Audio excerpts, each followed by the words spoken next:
Vidyakumar IS Academy Institute for your success. Okay friend, அடுத்து நம்ம வந்து இந்தியன் பாலிட்டியில் நம்ம பார்க்க இருக்க தலைப்பு வந்து யூனியன் கவர்மெண்ட் அப்படின்றது நம்ம ஏற்கனவே சொன்னதுதான். இதுவரை நம்ம என்னென்ன தலைப்புலாம் பார்த்து முடிச்சிருக்கோம் அப்படின்னா, இந்திய அரசியலமைப்பு சிலபஸ்ல இந்திய அரசியலமைப்பின் முகவரி, அரசியலமைப்பின் முக்கிய கூறுகள், ஒன்றியம், மாநிலம் மற்றும் யூனியன் பிரதேசங்கள், அப்புறம் குடியுரிமை அப்படின்றத நம்ம படிச்சாச்சு. அடுத்து அடிப்படை உரிமைகள், அடிப்படை கடமைகள், அரசு நெறிமுறை கோட்பாடுகள், ஒன்றிய நிர்வாகம், ஒன்றிய பாராளுமன்றம், நாடாளுமன்றம் அப்படின்னு சொல்லி பார்க்குறோம். இதுல நம்ம ஒன்றிய நிர்வாகம் அப்படின்றதுல நம்ம இன்று படிக்க உள்ள தலைப்பு என்ன அப்படின்னா வந்து ஒன்று குடியரசுத் தலைவர், ரெண்டாவது வந்து துணை குடியரசுத் தலைவர் அப்படின்னு சொல்லிட்டு ரெண்டுமே படிக்க போறோம். குடியரசுத் தலைவர் மிக மிக முக்கியமானது அப்படின்னு பார்க்கணும் தேர்வு நோக்கில். என்ன அப்படின்றத படிப்போம் வாங்க. ஓகே, ஸோ ஒன்றிய நிர்வாகம் அப்படின்னு ஒன்றிய நாடாளுமன்றம் அப்படின்னு நம்ம எடுத்துட்டோம் அப்படின்னா, நாடாளுமன்றம் அப்படின்னா என்னென்ன ஃப்ரெண்ட் வந்து அதில் வந்து அப்பர் ஹவுஸ், லோயர் ஹவுஸ்னு சொல்லிட்டு ரெண்டு இது இருக்கு வந்து பார்த்தீங்கன்னா. ஒன்று என்னன்னா, நம்ம அப்பர் ஹவுஸ் அப்படின்னா ராஜ்யசபா அப்படின்னு சொல்லி சொல்லுவோம், லோயர் ஹவுஸ் அப்படின்னா வந்து லோக்சபா அப்படின்னு சொல்லி சொல்லுவோம். இப்போ லோக்சபா அப்படின்னு நம்ம எடுத்துக்கும் போது உறுப்பினர்கள் எண்ணிக்கை எவ்வளவு இருக்கு அப்படின்னு பார்த்தீங்கன்னா 543 அப்படி பார்க்கலாம். ஏன்னா ரெண்டு உறுப்பினர்கள் வந்து ஆங்கிலோ இந்தியனை நியமனம் பண்றது அப்படின்றத சட்டத்திட்டத்தின் மூலியமாக என்ன பண்ண நீக்கிட்டாங்க. இப்போ இந்தியாவில் ஆங்கிலோ இந்தியன் அப்படின்னு சொல்லிட்டு அந்த சமூகத்தை சார்ந்தவர்களோட எண்ணிக்கை மிக குறைவா இருக்கிறதுனால மத்திய அரசு என்ன பண்ணிட்டாங்கன்னா 2020 நீக்கம் பண்ணிட்டாங்க. ஸோ அதனால குடியரசுத் தலைவரோட நியமனம் அப்படின்றது லோக்சபால கிடையாது. அப்போ லோக்சபால மொத்த உறுப்பினர் எண்ணிக்கை 543. இதுல எப்படி தேர்ந்தெடுக்கப்படுறாங்க அப்படின்னா, மக்களால் நேரடியாக தேர்ந்தெடுக்கப்பட்டு இந்தியா முழுவதும் அனைத்து மாநிலங்களிலும், அதே மாதிரி ஒரு சில யூனியன் பிரதேசங்களிலும் தேர்ந்தெடுக்கப்பட்டவர்கள் எங்க வராங்கன்னா நாடாளுமன்றத்துக்கு வராங்க. அது லோக்சபால உறுப்பினராக இருக்கும். இவங்களுடைய மெஜாரிட்டி சப்போர்ட்ல தான் யார் வந்து இருப்பா அப்படின்னு வந்து பாத்தீங்க அப்படின்னா வந்து பிரதமர் வந்து ஆட்சி அமைக்க முடியும் அப்படின்னு. அப்ப இந்த மெஜாரிட்டி அப்படின்னா இப்ப எக்ஸாம்பிள் வந்து பிஜேபி, அதே மாதிரி வந்து பாத்தீங்கன்னா பீகார் மாநிலத்தில் நிதிஷ்குமார் வந்து முதல்வராக இருக்கார், அவருடைய கட்சி. அதே மாதிரி ஆந்திர பிரதேசத்தில் சந்திரபாபு நாயுடு முதல்வராக, அவருடைய கட்சி. இந்த மூன்று கட்சிகள் ஒன்னா சேர்ந்து என்னன்னா கூட்டணியில் ஆட்சி அமைச்சிருக்காங்க. பெரும்பான்மை யார் அப்படின்னா வந்து பிஜேபி அப்படின்னு பார்க்கிறோம். அப்ப இப்ப இருக்கக்கூடிய கட்சிகள், தேசிய கட்சிகளுக்கு எதுக்குமே மெஜாரிட்டி இல்லை அப்படின்னு பார்க்கிறோம் பார்லிமெண்ட்ல. அப்ப கூட்டாட்சி முறையில தான் என்ன பண்ணிருக்காங்க, இந்த தடவை 2024 நடந்த தேர்தலில் ஆட்சி அமைச்சிருக்காங்க. அப்ப லோக்சபால பெரும்பான்மையான உறுப்பினர்கள் சப்போர்ட்டோட தான் என்ன பண்ண முடியும் அப்படின்னா ஆட்சி அமைக்க முடியும் மத்திய அரசு அப்படின்னு பார்க்கிறோம். இது நம்ம புரிஞ்சுக்க வேண்டிய. அடுத்து ராஜ்யசபா அப்படின்னு நம்ம எடுத்துட்டோம் அப்படின்னா ஃப்ரெண்ட் வந்து ராஜ்யசபா உறுப்பினர்கள் அப்படின்னா அதுவும் இன்டைரக்ட், இது வந்து லோக்சபானா நேரடியா தேர்ந்தெடுக்கப்படுறாங்க, நியமன உறுப்பினர்கள் கிடையாது. இப்ப அதே மாதிரி ராஜ்யசபா அப்படின் போது உறுப்பினர்கள் எப்படி இருப்பாங்க அப்படின்னா இன்டைரக்டா வந்து ஒவ்வொரு மாநிலத்திலும் யூனியன் பிரதேசத்தில் கூட எம்எல்ஏக்கள் ஓட்டு போட்டு யாரை தேர்ந்தெடுக்கிறாங்க அப்படின்னா ராஜ்யசபா உறுப்பினர்களை தேர்ந்தெடுக்கிறாங்க அப்படின்னு. அப்ப எம்எல்ஏஸ் அப்படின்றது யாருன்னா சட்டமன்றத்தில் உறுப்பினராக இருக்காங்க, மக்களால் நேரடியாக தேர்ந்தெடுக்கப்பட்டவங்க. அப்ப மறைமுகமாக தேர்ந்தெடுக்கப்பட்டவர்கள் என்னன்னா ராஜ்யசபா உறுப்பினர்கள் அப்படின்னு பார்க்கிறோம். அதுல ஒரு 12 பேர் வந்து யார் அப்படின்னா குடியரசுத் தலைவரால் நியமனம் செய்யப்பட்டவர்கள் அப்படின்னு பார்க்கிறோம். இப்ப சச்சின் டெண்டுல்கர் உட்பட வந்து பாத்தீங்கன்னா இசைஞானி இளையராஜா உட்பட வந்து பாத்தீங்கன்னா ராஜ்யசபா உறுப்பினர்களா இருக்கிறாங்க அப்படின்னு பார்க்கிறோம். எப்படின்னா நியமனமா வந்து குடியரசு நியமனம் பண்ணிருக்காரு. அப்ப அங்க இருக்கிறது எவ்வளவு அப்படின்னு பாத்தீங்கன்னா ஃப்ரெண்ட் வந்து 250 பேர் வந்து ராஜ்யசபா உறுப்பினர்கள். அப்ப லோக்சபா எண்ணிக்கையில் அதிகமா இருக்கு 543, ராஜ்யசபா எண்ணிக்கையில கம்மியா இருக்கு 250. ரெண்டு அவையும் என்ன பண்ணுவாங்க அப்படின்னா சட்டத்தை இயற்றுறது, சட்டத்தை வந்து பார்த்தீங்கன்னா மசோதான்னு சொல்லுவோம், அந்த மசோதாவை ஏற்றி அங்க பாஸ் பண்ணி யாருக்கு நம்ம குடியரசுத் தலைவர் அனுப்புவோம். குடியரசுத் தலைவர் கையெழுத்து போட்ட உடனே அது சட்டமாயிடும் அப்படிம்போம். இதுதான் வந்து பாத்தீங்கன்னா இந்த நாடாளுமன்றம் அப்படின்றது செயல்படுறது. அப்ப குடியரசுல கையெழுத்து போடாம எந்த மசோதாவும் சட்டமாகாது. அப்ப நாடாளுமன்றம் அப்படின்னா யாரெல்லாம் உள்ள வருவா அப்படின்னா வந்து பாத்தீங்கன்னா நாடாளுமன்ற உறுப்பினர்கள், லோக்சபா, ராஜ்யசபா, யார் உள்ள வருவா, குடியரசுத் தலைவர் வருவார்.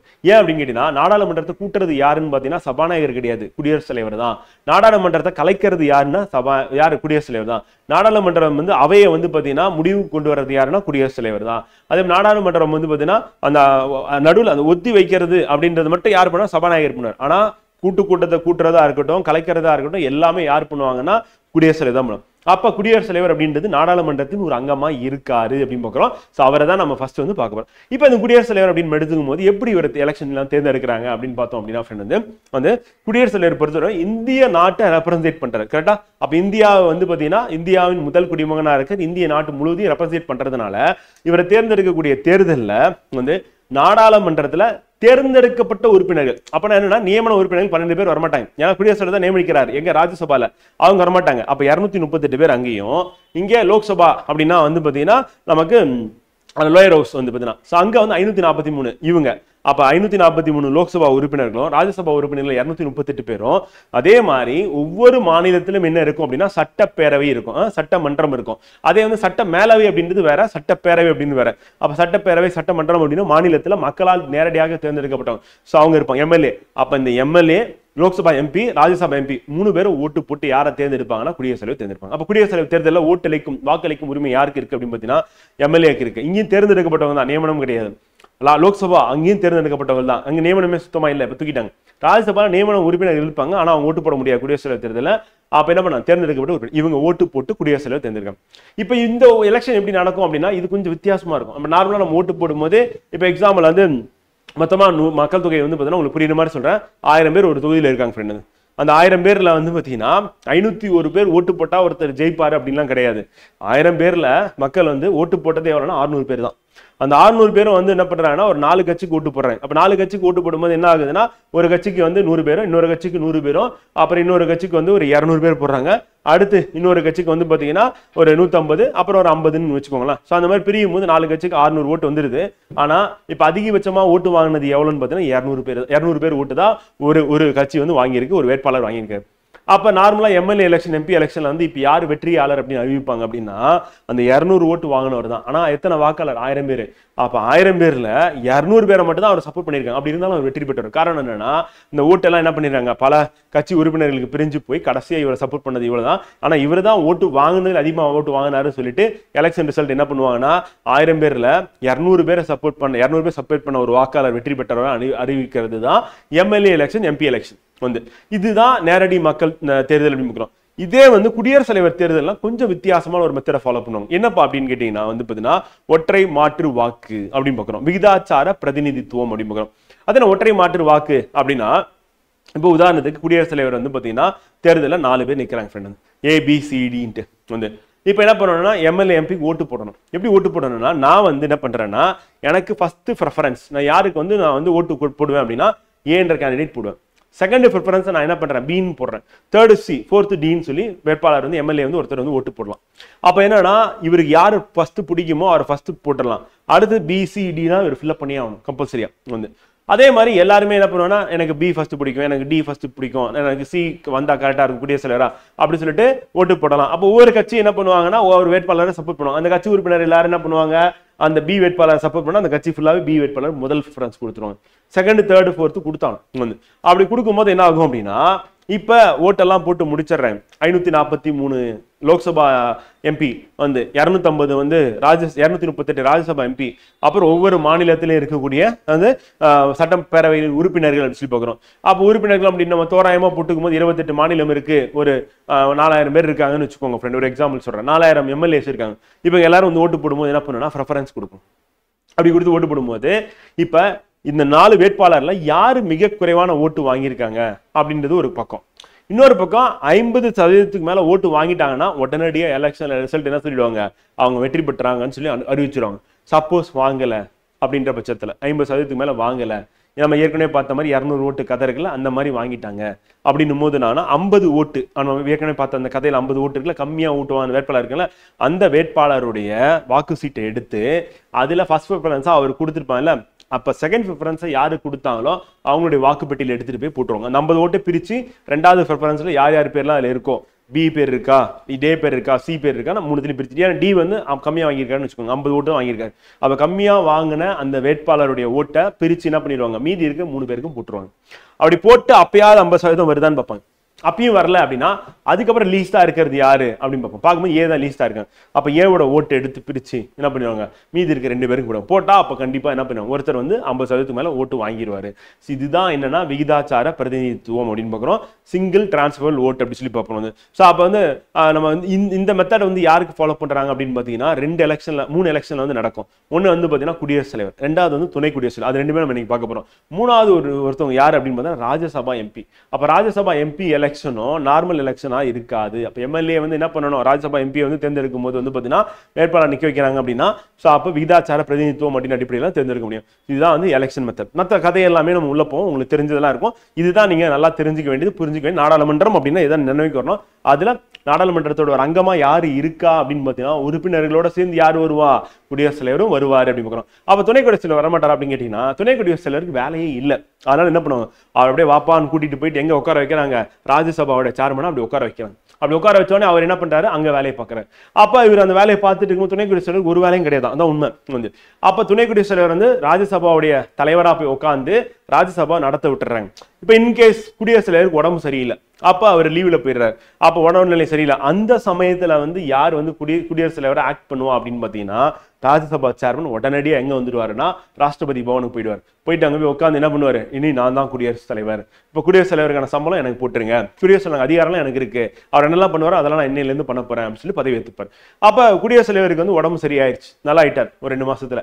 திருப்பி அவர் வந்தாருன்னா பழையபடி இவர் எங்க போய் உட்காந்துருவாரு, ராஜ்யசபாவோட தலைவரா போயிட்டு உட்காந்து அவையை நடத்துவார். அப்ப ராஜ்யசபா விட்டு அவர் வந்தவொடனே அப்ப யார் அவையை நடத்தினா அப்படின்னு பாத்தீங்கன்னா, அப்ப ராஜ்யசபாவுடைய துணைத் தலைவர்னு ஒருத்தர் இருப்பார், ரெடியா இருப்பார் வந்து. ஏன்னா ராஜ்யசபா டெய்லியும் வந்து அவரால் போக முடியல, ஒரு நாள் உடம்பு சரியில்லை அப்படின்னும் போது என்ன பண்ணார், அன்னைக்கு அவை யார் நடத்துவா, ராஜ்யசபாவோட துணைத் தலைவர். ராஜ்யசபா துணைத் தலைவர் 2 பேருக்குமே உடம்பு சரியில்லை அப்படின்னும் போதுனா அவையில ரெடி பண்ணி வச்சிருப்பாங்க ஆல்ரெடி, அவையோட நீங்க அவையை வந்து தலைமை தாங்கன்னு சொல்லிட்டு. உதாரணத்துக்கு திமுக எம்பி வந்து பாத்தீங்கன்னா திரு ராசா அவர்கள் வந்து பாத்தீங்கன்னா அவையை நடத்திருப்பாரு வந்து. அது மாதிரி எல்லா கட்சிக்கும் வாய்ப்பு வந்து கிடைக்கும் அவையை நடத்துறதுக்குன்னு சொல்லிட்டு. ஸோ இந்த மாதிரி வந்து பாத்தீங்கன்னா ராஜ்யசபா வரி நடத்தக்கூடியது இந்த மாதிரி போயிட்டு இருக்கும். அப்போ குடியரசுத் தலைவர் வந்து போஸ்ட் ரொம்ப முக்கியமான, ஏன் சட்டத்துக்கு வந்து கையெழுத்து போறது அவர் தான், அவசர சட்டம் பிறப்பிக்கிறது அவர் தான். அப்ப அவரை வந்து இடம் வந்து காலியா வச்சிருக்கவே முடியாது. அப்ப அவர் இல்லைன்னா துணை குடியரசுத் தலைவர் இல்ல, இது ஒரு நாளைக்கு. அப்ப என்ன பண்ணலாம் அப்படின்னா, உச்சநீதிமன்ற தலைமை நீதிபதி, ஏன் அவங்க தான் பதவி பிரமாணம் செஞ்சு வைப்பாங்க, யாருக்குன்னா குடியரசுத் தலைவருக்கு. அப்ப அவங்க வந்து ஆக்டிங். அப்ப உச்சநீதிமன்ற தலைமை நீதிபதியும் இல்ல அப்படின்னா நம்ம தான் தலைமை நீதிபதி வரிசையா 30க்கு மேல வச்சிருக்கோம்ல, அப்ப அதுல சீனியர் மோஸ்ட் அடுத்து சொல்லி குடியரசுத் தலைவர் போஸ்டிங் வந்து வேக்கண்டே இல்லாம வச்சுக்கிறது அப்படின்றத நம்ம இந்திய அரசியலமைப்பு நமக்கு வந்து சொல்லி இருக்கு அப்படின்னு. இதுதான் நம்ம குடியரசுத் தலைவர் பத்தி தெரிஞ்சு. துணை குடியரசுத் தலைவர் பத்தி அவருக்கு சம்பளம் எப்படி போடுவாங்கன்னா, ராஜ்யசபாவுடைய சேர்மனா போய் உட்காந்துருக்காரு, அதுக்கு சேலரியா வந்து போட்டுருவாங்க அப்படின்னு பார்க்கணும் ஃப்ரெண்ட். அவ்வளவு. ஆனா குடியரசுத் தலைவர் வந்து உடல்நிலை சரியில்லையோ அல்லது இறந்தாலோ பதவி ராஜினாமா செஞ்சாலோ அப்ப மீதி இருக்கக்கூடிய காலத்தை துணை குடியரசுத் தலைவர் வந்து உட்காந்து கம்ப்ளீட் பண்ணுவாருன்னா கிடையாது. அது அமெரிக்கால இருக்கும்.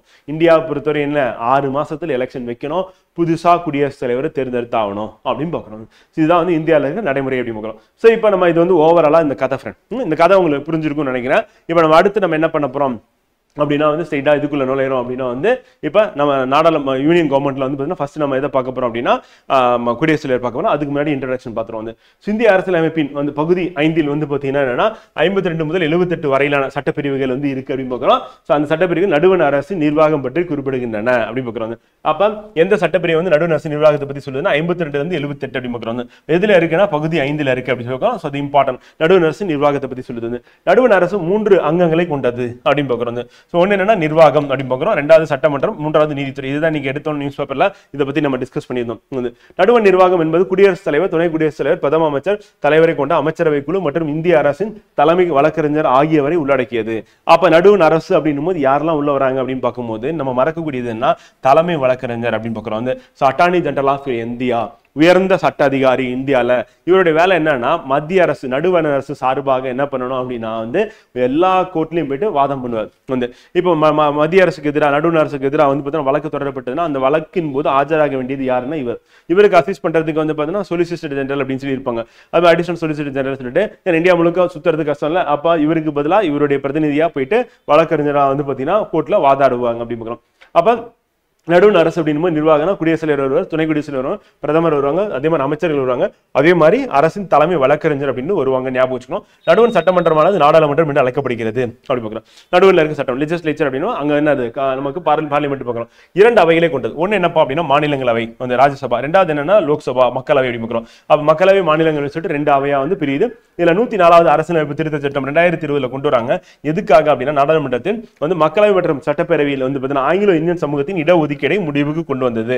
அப்ப ஆங்கிலோ இந்தியன் இடஒதுக்கீடு அப்படின்னு பார்க்கும்போது மக்களவையில எவ்வளவு இருந்தது அப்படின்னா 2 பேர் வந்து நியமனம் பண்ணுவார் குடியரசுல, அதை வந்து முடிச்சு வச்சுட்டாங்க. அதே மாதிரி இடஒதுக்கீடு அப்படின்னு பார்க்கும்போது எஸ்சி/எஸ்டிக்கான ரிசர்வேஷன் அடுத்த 10 ஆண்டுகளுக்கு தொடரலாம்னு சொல்லிட்டாங்க. அப்ப 2030 வரையும் வந்து பாத்தீங்கன்னா ரிசர்வேஷன் வந்து இருக்கு. அப்ப தனி தொகுதி வந்து யாருக்கு இருக்குன்னா எஸ்சிக்கு இருக்கு, எஸ்டிக்கு இருக்கு அப்படி சொல்லி பார்க்கிறோம் ஆல் ஓவர் இந்தியா. அப்ப அந்த 104 2020 அப்படின்னும் போது 2 விஷயத்தை பேசுது. ஒன்னு வந்து ஆங்கிலோ இந்தியன் முடிவுக்கு கொண்டு வந்தது, 2வது 2030 வரையும் என்ன பண்ணலாம் வந்து எஸ்சி/எஸ்டிக்கான ரிசர்வேஷன் இருக்கு அப்படின்னு பார்க்கிறோம். வந்து அடுத்து சென்ட்ரல் கவர்மெண்டோட இது வந்து பார்த்தீங்கன்னா ஃப்ளோ சார்ட் வந்து இப்போ நடுவண் அரசு அப்படின்னு நம்ம எடுத்துக்கும் போது ஃப்ரெண்ட் வந்து நிர்வாகம் அப்படின்னு பார்க்கணும். அதுல வந்து இந்திய குடியரசுத் தலைவர் அதுக்கு கீழே ஃபர்ஸ்ட்ல வருவாரு, துணை குடியரசுத் தலைவர் இருப்பாரு, பிரதம அமைச்சர் இருப்பாரு, அமைச்சர் குழு இருப்பாங்க. இதெல்லாம் வந்து பார்த்தீங்கன்னா நிர்வாகத்தில் வரக்கூடியவங்க. இதுல நம்ம யாருன்னு பார்த்தோம்னா தலைமை வழக்கறிஞர் அப்படின்னு பார்த்தோம்னா இந்திய தலைமை வழக்கறிஞர் அப்படின்னு அவரும் வந்துருவார். சட்டமன்றம் அப்படின்னு இருக்கும்போது நாடாளுமன்றம், மாநிலங்களவை, மக்களவை. மாநிலங்களவை ராஜ்யசபான்னு பார்க்கணும். ராஜ்யசபால மொத்த உறுப்பினர்கள் எவ்வளவு பேர் அப்படின்னா 250. அதுல 238 பேர் வந்து பார்த்தீங்கன்னா மாநில சட்டமன்றங்களால் தேர்ந்தெடுக்கப்பட்டவர்கள். 12 பேர் வந்து குடியரசுத் நியமனம் செய்யப்பட்டவங்க. 2 உறுப்பினர்கள் கிடையாது. நம்ம இப்பதான் பார்த்தோம் 2020 104 சட்ட திருத்தத்தின் படி என்ன பண்ணாங்க, அதை டெலீட் பண்ணிட்டாங்க. அடுத்து நீதித்துறை அப்படின்னு பார்க்கும்போது இந்திய உச்சநீதிமன்றம் டாப்ல இருக்கும். அதுக்கு அடுத்து தலைமை நீதிபதி, இந்திய தலைமை நீதிபதி, மற்ற நீதிபதிகள் இருப்பாங்க அப்படிங்க. அது கீழே அப்படியே ஹைகோர்ட், அதுக்கப்புறம் டிஸ்ட்ரிக்ட் கோர்ட் சொல்லிட்டு அது கீழே அப்படியே வந்துடும். இப்ப நிர்வாகத்துல முதல்ல நம்ம பார்க்க போறது யாருன்னா குடியரசுத் தலைவர். குடியரசுத் தலைவர் அப்படின்னு பார்க்கும்போது இந்திய அரசின் தலைவர் அப்படின்னு பார்க்கிறோம். இந்தியாவின் முதல் குடிமகன் அப்படின்னு பார்க்கிறோம். தேசத்தின் ஒற்றுமை, ஒருமைப்பாடு மற்றும் ஒற்றுமையின் அடையாளமாக இவர் வந்து செயல்படுகிறார் அப்படின்னு பார்க்கிறோம். அப்ப இந்தியாவின் முதல் குடிமகன், தேசத்தின் ஒற்றுமை, ஒருமைப்பாடு மற்றும் ஒற்றுமையின் அடையாளமா இவர் செயல்பட இந்த பாயிண்ட் அப்படி நமக்கு எக்ஸாம்ல கொஸ்டினா கேட்பாங்க. யாருன்னு கேட்பாங்க வந்து சரத்து அல்ல சட்டப்பிரிவு வந்து 58 அப்படின்றது வந்து இந்திய குடிமகனாக இருக்க வேணும். அப்ப சட்டப்பிரிவு 58 என்ன சொல்லுதுன்னா இந்திய குடிமகனாக இருக்க வேணும். 35 வயதை வந்து பாத்தீங்கன்னா பூர்த்தி செய்யணும். அப்ப தகுதி மற்றும் தேர்தல் அப்படின்னு பார்க்கும்போது இந்திய குடிமகனாக இருக்கணும் அப்படின்னு சொல்லி சொல்றாங்க. First point.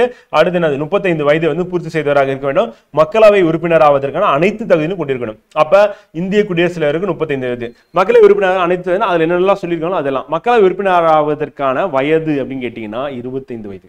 ஆனா குடியரசுத் தலைவர் தேர்தலில் போட்டியிட வயது 35. அந்த வயதை தவிர்த்து மீது எல்லாமே என்னென்ன இருக்கும் மக்களவை உறுப்பினர் அது எல்லாமே தகுதி யாருக்கு வேணும்? குடியரசுத் தலைவருக்கு வேணும் அப்படி. எந்த ஒரு அமைப்பிலும் ஆதாயம் தரக்கூடிய எந்த ஒரு பதவியில் இருந்தாலும் அவர் குடியரசுத் தலைவர் தேர்தலில் போட்டியிட தகுதியற்றவர் ஆவார் அப்படி. அப்ப ஆதாயம் தர பதவியில் இருக்கவே கூடாது. யாருன்னா குடியரசுத் தலைவர். குடியரசுத் தலைவர் இருக்கக்கூடாது, மற்ற அமைச்சர்கள் இருக்கக்கூடாது, துணை குடியரசு எல்லாருக்குமே இது வந்து பொருத்தமான ஒன்றா இருக்கணும். அடுத்து இப்ப நம்ம ஃபர்ஸ்ட் பார்த்து வந்து பார்த்தீங்கன்னா குடியரசுத் தலைவர் தேர்தலில் வந்து பார்த்தீங்கன்னா தகுதிகள் அப்படின்னு பார்க்கும்போது 58 வந்து அதை பத்தி பேசுது.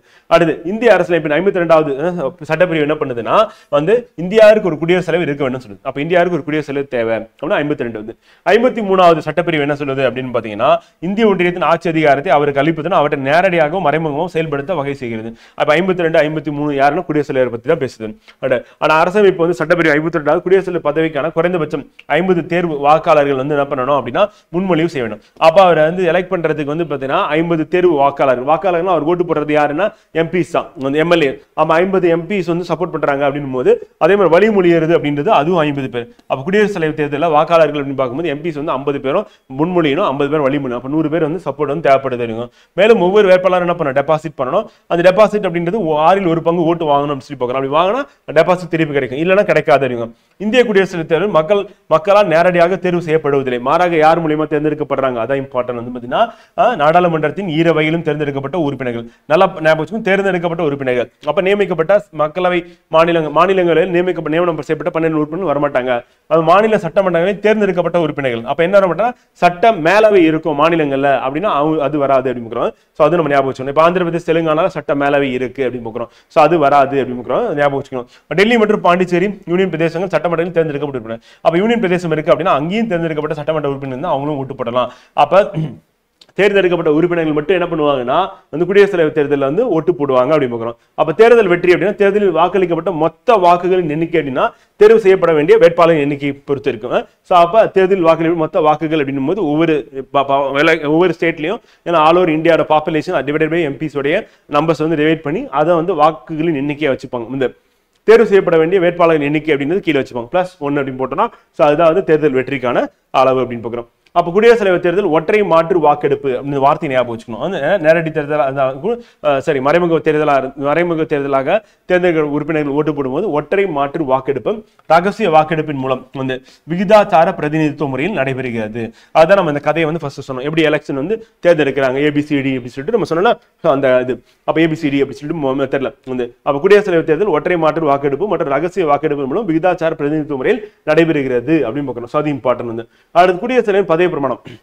ஒரு பதவியில் உண்மையுடன் பணியாற்றுவது அப்படின்னு சொல்லிட்டு அவர் பதவி பிரமாணம் எடுத்துக்கணும். அரசமைப்பு மற்றும் சட்டத்தை பாதுகாப்பது. அப்ப உண்மையாக இருக்கிறது, அரசமைப்பை பாதுகாக்கணும், சட்டத்தை பாதுகாக்கக்கூடிய வேலை யாருக்கு இருக்கு அப்படின்னா குடியரசுத் தலைவர். ஏன்னா சட்டம் வந்து இவர் தான் கொண்டு வராரு, இந்த அரசமைப்புல திருத்தமும் இவர் தான் கொண்டு வராரு, இந்த கையெழுத்து போடுறாரு, திருத்தம் கொண்டு வந்து நாடாளுமன்றம் கையெழுத்து போடுறது இவர் தான் வந்து. இந்தியாவின் மக்கள் சேவை மற்றும் நலவாரிக்காக தன்னை அர்ப்பணிப்பது வந்து. அப்ப மக்களோட நலவாரிக்காக தன்னை அர்ப்பணிச்சுக்கணும். இவருக்கு தலைமை நீதிபதி வந்து குடியரசுத் தலைவருக்கு என்ன பண்ணாரு, பதவி பிரமாணம் செஞ்சு வைப்பாங்க. யார் வந்து பதவி பிரமாணம் செஞ்சு வைப்பான்னு கேட்பாங்க. கேட்டாங்கன்னா தலைமை நீதிபதி, உச்சநீதிமன்ற தலைமை நீதிபதி இருக்கணும். அது தலைமை நீதிபதி இல்லாத போது உச்சநீதிமன்றத்தின் மூத்த நீதிபதி அப்பதவி பிரமாணத்தை செய்து வைக்கிறார் அப்படிங்கிற. தலைமை நீதிபதி இல்லைனாலும் பதவி பிரமாணம் செஞ்சு வைக்கிறது மூத்த நீதிபதி. பதவி காலம், பதவி நீக்கம், பதவியை நிரப்புவது பற்றிய விதிமுறைகள். பதவி காலம் குடியரசுத் தலைவர் அலுவலகத்தில் நுழைந்த தேதி முதல் 5 வருட காலத்துக்கு குடியரசுத் தலைவராக பதவி வகிப்பார் என்று இந்திய அரசு. அப்ப 5 வருஷம் நுழைந்த தேதியிலிருந்து. ஏனும் துணை குடியரசுத் தலைவரிடம் என்ன பண்ணலாம், பதவி விலகல். அப்ப யார்கிட்ட ஒரு பதவி விலகல் கடிதம் கொடுப்பாரு அப்படின்னு கொடுத்துட்டு பிரதமர் அதே மாதிரி உச்சநீதிமன்ற தலைமை நீதிபதி, தேர்தல் ஆணையர் கொடுப்பாங்க ஆப்ஷன். அப்புறம் துணை குடியரசுத் தலைவர். இவருடைய பதவி ராஜினாமா கடிதத்தை அவர்கிட்ட கொடுப்போம். ஏன்னா அவர் தான் வந்து உட்கார போறார் உடனே வந்து. ஸோ அப்போ துணை குடியரசுத் தலைவரிடம் பதவி விலகல் கடிதத்தை கொடுப்பதன் மூலமாக எந்த நேரத்திலும் தனது பொறுப்பில் இருந்து விலக முடியும். நாடாளுமன்றம் கண்டன தீர்மானம் நிறைவேற்றுவதன் மூலமாக, இதை தவிர குற்றம் சாட்டப்படுவதன் மூலமாக அவரை பதவி நீக்கலாம். அப்ப இம்பீச்மெண்ட் எங்க கொண்டு வரலாம்? குடியரசுத் தலைவர் தேர்ந்தெடுத்துக்காச்சு, அவர் சரியில்லைன்னு தெரியுது, அப்புறம் நீக்க முடியுமானா நீக்கலாம். யார் நீக்கலாம்? பாராளுமன்றம். அப்ப இந்த இடத்துல சட்டமன்றம் வராது. சட்டமன்றம் ஓட்டு போடுறதுக்கு தான் வரும். எம்எல்ஏஸ் ஓட்டு போட வருவாங்க.